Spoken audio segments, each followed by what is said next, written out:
जय हिंद दोस्तों, view concept में आपका स्वागत है। आज हम लोग ज्ञान बिंदु जीएस एकेडमी के सेट संख्या 4 देखेंगे। जैसा कि लगातार हमारे चैनल पे दरोगा का सेट प्रैक्टिस चलाया जा रहा है दोस्तों, एक ज्ञान बिंदु जीएस एकेडमी के बुक से और दूसरा एडुटेरिया के बुक से। आज हम लोग ज्ञान बिंदु जीएस एकेडमी के सेट संख्या 4 देखेंगे, जिसका पहला प्रश्न है दोस्तों कि निम्नलिखित में से किस राज्य में T shield cyber security lab का उद्घाटन किया गया है। T shield cyber security lab का उद्घाटन तो हम लोग का तेलंगाना में किया गया दोस्तों। हम लोग जानते हैं T shield cyber security lab का उद्घाटन किया गया है साइबर अपराधियों से निपटने के लिए पुलिस अधिकारियों को प्रशिक्षण देने के लिए दोस्तों। यह तो हमारा ऑप्शन नंबर सी सही है। तेलंगाना की राजधानी हम लोग जानते हैं दोस्तों कि हैदराबाद है, और हमारा आंध्र प्रदेश जिसका राजधानी अमरावती है दोस्तों, है ना। तो हम लोग सॉरी अमरावती है। तो हम लोग सभी चीजों को ध्यान में रखते हुए चलेंगे। अगला प्रश्न है, आरबीआई के एक रिपोर्ट के अनुसार परियोजना हेतु फंड आकर्षित करने के मामले में कौन सा राज्य प्रथम स्थान पर है दोस्तों। तो उत्तर प्रदेश हमारा प्रथम स्थान पे है। ऑप्शन नंबर सी सही है।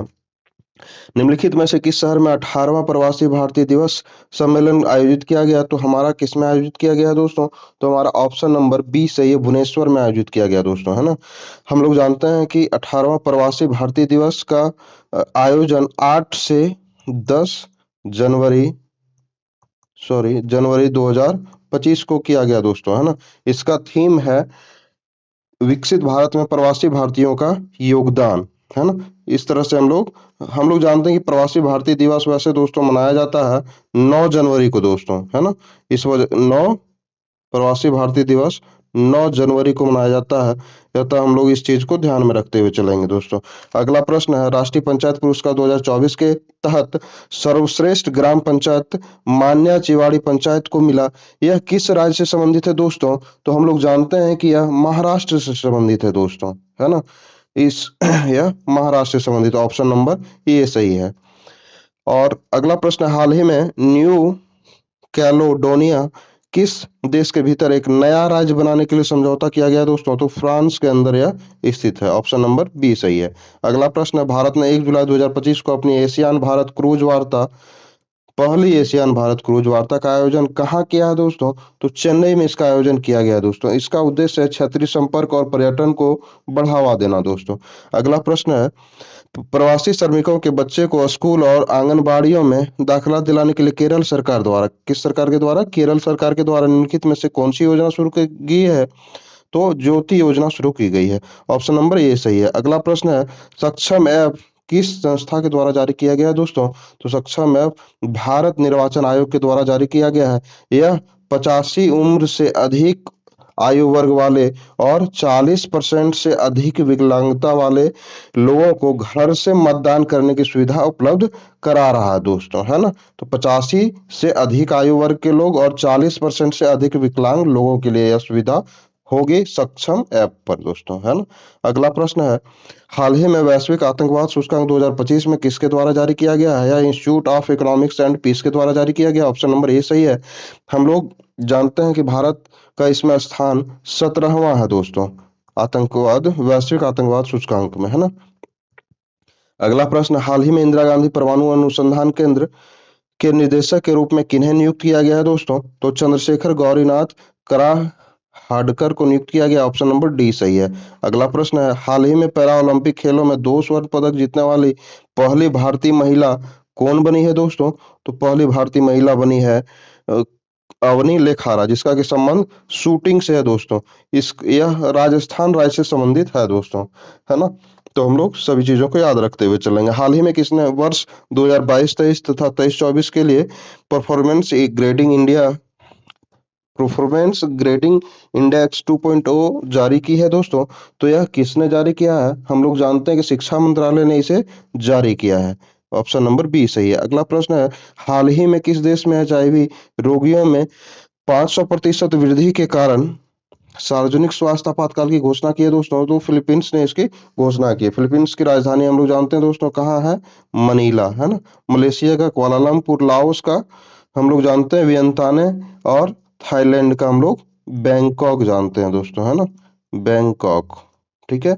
अगला प्रश्न है, भारत चंद्रयान 5 के क्रियान्वयन में किस देश की अंतरिक्ष एजेंसी से सहयोग ले रहा है। तो जापान से सहयोग ले रहा है दोस्तों। ऑप्शन नंबर ये सही है इसका, है ना। अगला प्रश्न है दोस्तों, सॉरी, अगला प्रश्न है, हाल ही में चंद्रयान 5 के क्रियान्वयन में किस देश की अंतरिक्ष एजेंसी से सहयोग ले रहा है? तो हम लोग जानते हैं कि जापान से ले रहा है। हाल ही में किस नदी की सफाई एवं उसकी जैव विविधता बढ़ाने के लिए गंभीर रूप से लुप्तप्राय रेड क्राउन रूफ्ड टर्टल यानी कछुआ को नदी में पुनः लाया गया दोस्तों? तो गंगा नदी में लाया गया। ऑप्शन नंबर बी सही है।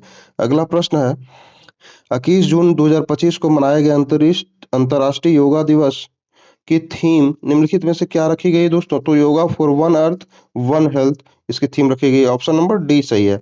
अगला प्रश्न है, निम्नलिखित में से किन दो देशों में वर्ष 2026 का आईसीसी पुरुष टी20 चैंपियनशिप विश्व कप आयोजित किया जाएगा दोस्तों? तो भारत और श्रीलंका में इसका आयोजन। ऑप्शन नंबर बी सही होगा दोस्तों। अगला प्रश्न है, निम्नलिखित में से किस देश की महिला कबड्डी टीम ने एशिया महिला कबड्डी चैंपियनशिप 2025 जीती दोस्तों? तो भारत ने इसे महिला कबड्डी टीम ने इसे जीता है। ऑप्शन नंबर डी सही है दोस्तों। किसे हराकर दोस्तों? तो ईरान को हरा करके दोस्तों, ईरान को हरा करके भारत ने जीता है। अगला प्रश्न है, अक्टूबर 2024 में आए तूफान दाना से प्रभावित रहा कौन सा राज्य दोस्तों भारत का? तो उड़ीसा और पश्चिम बंगाल। ऑप्शन नंबर डी सही है। अगला प्रश्न है, हाल ही में आयोजित 12वीं पुरुष एशिया कप हॉकी चैंपियनशिप 2025 का शुभंकर क्या है दोस्तों? तो इसका शुभंकर है चांद। इसका शुभंकर है चांद। इसका आयोजन दोस्तों तो हम लोग जानते हैं राजगीर में इसका उद्घाटन किए थे मुख्यमंत्री बिहार के नीतीश कुमार, है ना। इसमें जीता है दोस्तों, भारतीय पुरुष ने इसे जीता है। किसे हरा करके दोस्तों? तो दक्षिणी कोरिया को हरा करके दोस्तों, दक्षिणी कोरिया को हरा करके, है ना। अगला प्रश्न है, मुख्यमंत्री प्रतिज्ञा योजना में स्नातक पास युवाओं को इंटर्नशिप के लिए कितनी राशि दी जाएगी? तो 6,000 रुपए की राशि प्रदान की जाएगी दोस्तों। अगला प्रश्न है, हल की आकृति वाले मिट्टी के खिलौने सिंधु सभ्यता के किस पुरातन स्थल से प्राप्त किए गए हैं? तो बनावली से प्राप्त किए गए हैं दोस्तों। बनावली कहाँ स्थित है दोस्तों? तो हम लोग जानते हैं कि हरियाणा में स्थित है। सूची 1 और 2 है, इसमें दिए गए लोग हैं और इनके उपनाम दिए गए हैं दोस्तों, इनका मिलान करना है ना। तो हम लोग अगले प्रश्न पे चलते हैं। अशोक का नाम क्या है दोस्तों? तो अशोक का नाम देवानंद प्रिय है ना। समुद्रगुप्त का नाम क्या है दोस्तों? समुद्रगुप्त का नाम अश्वमेध पराक्रम है ना। चंद्रगुप्त द्वितीय का नाम विक्रमादित्य है और कुमार गुप्त प्रथम का नाम महेंद्रादित्य है दोस्तों। अतः हमारा ऑप्शन नंबर इसका सी जाएगा दोस्तों। ऑप्शन नंबर सी को टिक करेंगे और आगे बढ़ेंगे दोस्तों, है ना। निम्नलिखित में से किस पुर्तगाली वायसराय ने कोचीन की जगह गोवा को अपनी राजधानी बनाया था दोस्तों? तो नीनो डी कुन्हा ने इसे अपनी राजधानी बनाया था दोस्तों। और सॉरी 1530 ईस्वी में इसे अपनी राजधानी बनाया था दोस्तों। 1530 ईस्वी में, है ना, गोवा को अपनी राजधानी बनाया गया था। अगला है, बक्सर के युद्ध के समय दिल्ली का शासक कौन था? तो शाह आलम द्वितीय था दोस्तों, है ना। बक्सर का युद्ध कब हुआ था दोस्तों? जैसा कि हम लोग जानते हैं 1764 में दोस्तों, 1764 में। अगला है, द्वितीय अफीम युद्ध 1856 से 60 ब्रिटेन और फ्रांस में किसके विरुद्ध लड़ा गया था दोस्तों? तो चीन के विरुद्ध लड़ा गया था, है ना। प्रथम हम लोग जानते हैं कि 1839 से 42 ईस्वी में प्रथम अफीम युद्ध हुआ था दोस्तों, जो कि किसके मध्य हुआ था? ब्रिटेन और चीन के मध्य हुआ था दोस्तों। ब्रिटेन और चीन के मध्य हुआ था, है ना। तो हम लोग इस बात को भी ध्यान में रखते हुए चलेंगे। पानीपत के तृतीय युद्ध में मराठा को पराजित किया था किसने दोस्तों? तो मराठा को पराजित किया था अफगानों ने। अतः हमारा ऑप्शन नंबर बी सही है। पानीपत का तृतीय युद्ध कब हुआ था दोस्तों? तो हम लोग जानते हैं 1761 ईस्वी में हुआ था, है ना। प्रसिद्ध नारा तुम मुझे खून दो मैं तुम्हें आजादी दूंगा सुभाष चंद्र बोस ने कहाँ दिया था दोस्तों? तो मलाया में दिया था। ऑप्शन नंबर डी सही है। अगले प्रश्न की ओर चलते हैं। किस घटना ने अमेरिका को द्वितीय विश्व युद्ध में शामिल कर लिया था दोस्तों? तो हम लोग पर्ल हार्बर और जापानी सैनिक का हमला जो है सो उसको द्वितीय विश्व युद्ध में शामिल कर लिया था अमेरिका को दोस्तों, है ना। अगले प्रश्न पे चलते हैं कि प्रथम विश्व युद्ध कब शुरू हुआ था दोस्तों? तो हम लोग जानते हैं कि 1914 ईस्वी में शुरू हुआ था और चला था 1918 ईस्वी तक दोस्तों, है ना। लेनिन का उत्तराधिकारी कौन था? तो लेनिन का उत्तराधिकारी स्टालिन था दोस्तों, है ना। हम लोग जानते हैं सोवियत संघ रूस का गांधी से लेनिन को कहा जाता था दोस्तों। लेनिन को सोवियत संघ रूस का गांधी कहा जाता था। ऊष्मागतिकी का द्वितीय नियम निम्न में से किसने दिया था दोस्तों? तो लॉर्ड कैल्विन ने दिया था। ऑप्शन नंबर डी सही है। अगले प्रश्न की ओर चलते हैं। ऊष्मागतिकी का प्रथम नियम सॉरी प्रथम नियम आधारित है किस पे दोस्तों? ऊर्जा संरक्षण के नियम पर। ऑप्शन नंबर बी सही है। जब ध्वनि तरंग एक माध्यम से दूसरे माध्यम में जाती है तो वह राशि जो अपरिवर्तित रहती है दोस्तों, तो आवृत्ति अपरिवर्तित रहती है। अपाचई स्टेप डाउन ट्रांसफार्मर कौन सी राशि घटती है दोस्तों? तो हमारा कौन सी राशि घटती है इसमें से हम लोग देखेंगे तो हम लोग का option number option number C सही जाएगा दोस्तों। सॉरी, वोल्टेज घटता है दोस्तों, है ना। कौन सा घटता है दोस्तों? तो हम लोग वोल्टेज पे ध्यान देंगे, वोल्टेज हमारा घट जाता है। अगले प्रश्न की ओर चलेंगे। चुंबक की ध्रुव प्रबलता का मात्रक क्या है दोस्तों? तो एम्पियर मीटर है दोस्तों, है ना। ऑप्शन नंबर सी सही। निम्नलिखित में से कौन सी राशि अदिश है दोस्तों? तो दाब हमारा अदिश राशि है। गॉड पार्टिकल के नाम से किन्हें जानते हैं दोस्तों? तो हम लोग हिग्स बोसॉन को गॉड पार्टिकल के नाम से जानते हैं। परमाणु की त्रिज्या का प्रयोग किसे मापने के लिए किया जाता है? तो परमाणु का आकार मापने के लिए किया जाता है। ऑप्शन नंबर सी सही है। किसी एल्युमिनियम की संयोजकता तीन, ऑक्सीजन की संयोजकता एल्युमिनियम की संयोजकता 3 और ऑक्सीजन की संयोजकता 2 है। एल्युमिनियम ऑक्साइड की रासायनिक सूत्र क्या होगा दोस्तों? तो इसका रासायनिक सूत्र होगा Al2O3। Al2O3, यह तो हमारा option number B sorry D सही है। आधुनिक आवर्त सारणी में उस समूह का नाम बताना दोस्तों जिसमें सभी तत्व गैस हैं। तो हम लोग उत्कृष्ट गैसों का समूह 18 को जानते हैं, तो आता है हमारा ऑप्शन नंबर ये सही है दोस्तों। अगला है क्वथनांक जल रिएक्टर और दाब जल रिएक्टर किसके प्रकार हैं दोस्तों? तो परमाणु रिएक्टर के प्रकार हैं दोस्तों। ऑप्शन नंबर सी सही है। निम्नलिखित में से कौन सा लवण अम्लीय है दोस्तों? तो हम लोग जानते हैं मैग्नीशियम सल्फेट लवणी लवण जो है सो अम्लीय है दोस्तों। सॉरी, हम जानते हैं कि मैग्नीशियम सल्फेट का सूत्र होता है MgSO4 दोस्तों, है ना। इस बात को भी ध्यान में रखेंगे। ब्लीचिंग पाउडर की प्रकृति क्या है दोस्तों? तो यह एक ऑक्सीकरण अभिकर्मक है दोस्तों। ऑप्शन नंबर ये सही होगा। निम्नलिखित में से कौन कौन त्रिपरमाणु अणु का एक उदाहरण है दोस्तों? तो हम लोग जानते हैं कि ओजोन इसका एक उदाहरण है दोस्तों। ऑप्शन नंबर ये सही है, क्योंकि इसका सूत्र ओजोन का O3 होता है, इसी वजह से इसे तीन परमाणविक अणु कहा गया है ना। यह निषेचन प्रक्रिया में क्या होता है दोस्तों? तो इसमें से बिना निषेचन के अंडे में विदलन हो जाता है दोस्तों, यानी कि अंडे से डायरेक्ट हमारा भ्रूण में परिवर्तित हो जाता है। ऑप्शन नंबर सी सही है। अगला प्रश्न है, अभिकथन ये है, ओ रक्त वाले व्यक्ति को यूनिवर्सल प्राप्तकर्ता माना जाता है। यह ऑप्शन गलत है दोस्तों, है ना। इसका कारण दिया गया है, ओ प्रकार के रक्त में कोई एंटीजन नहीं होता। यह सही है दोस्तों, है ना। तो यह तो हमारा ऑप्शन नंबर ए गलत और आर सही। ऑप्शन नंबर बी सही होगा दोस्तों।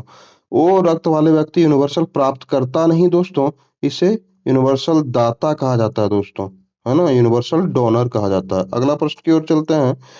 ऑक्सी श्वसन संपन्न होता है, कहाँ पे संपन्न होता है दोस्तों? तो माइटोकॉन्ड्रिया में संपन्न होता है। इस बात को हम लोग ध्यान में रखेंगे। मनुष्य में निश्वसित उच्छ्वासित अथवा श्वास वायु में ऑक्सीजन होती है लगभग कितना दोस्तों? 17%। ऑप्शन नंबर डी सही है।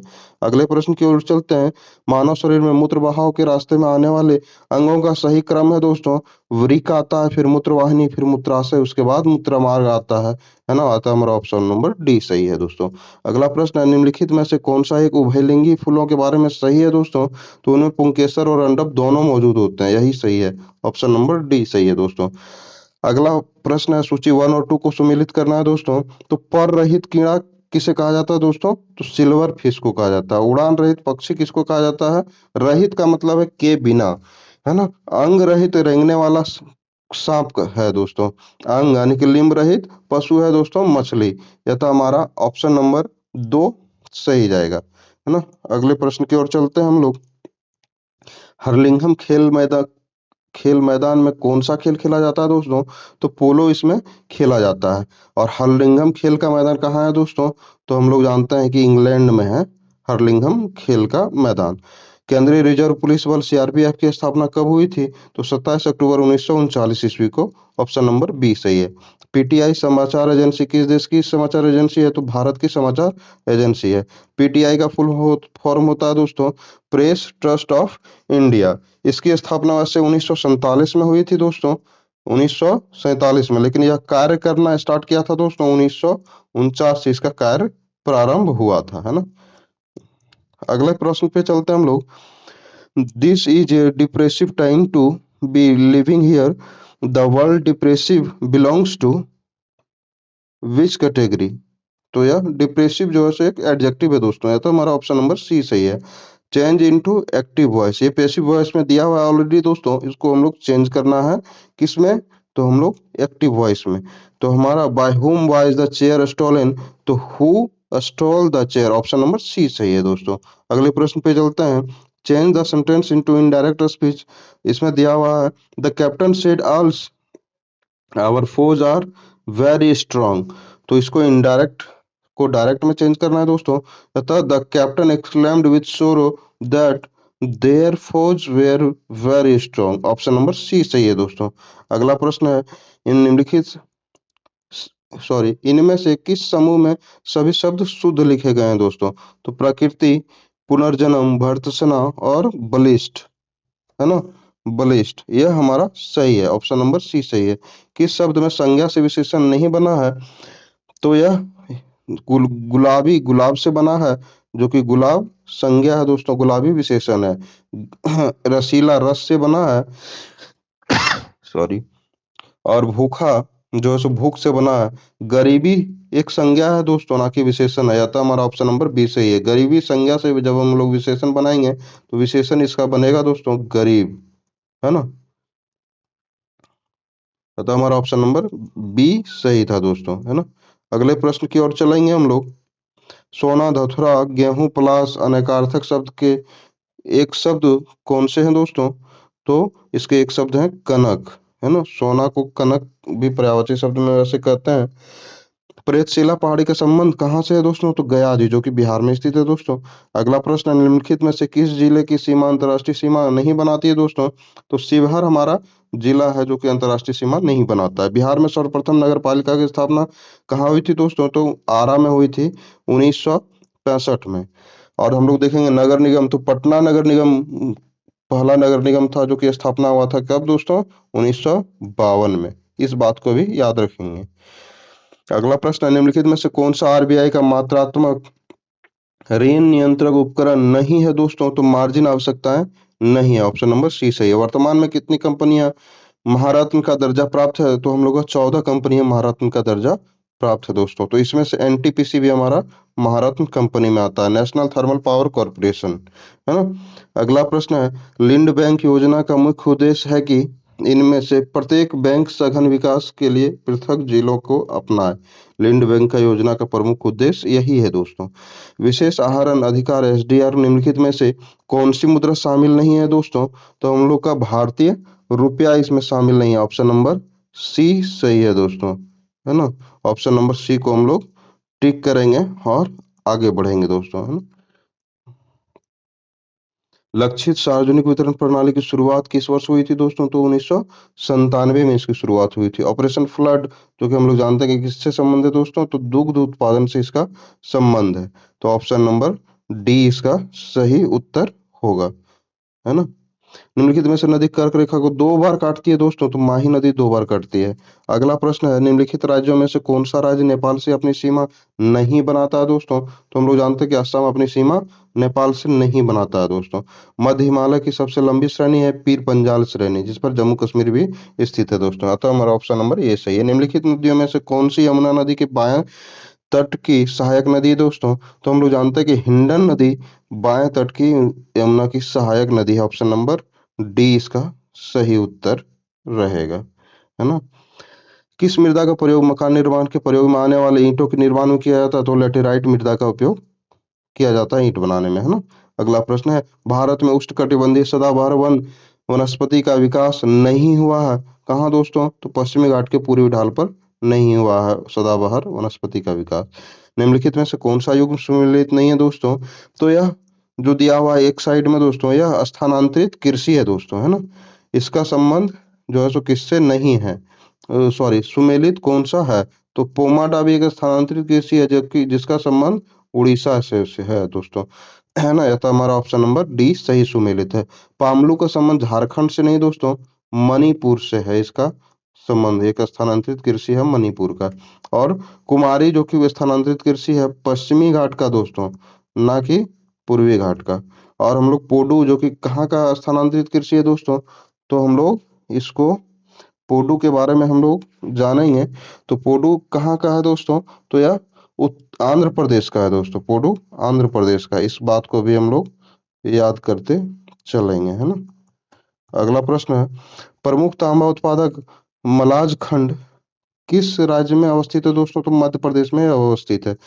किस लौह इस्पात संयंत्र को जल विद्युत की प्राप्ति हीराकुंड परियोजना से होती है? तो हम लोग राउरकेला इस्पात संयंत्र का जो है सो जल आपूर्ति हीराकुंड परियोजना से होती है।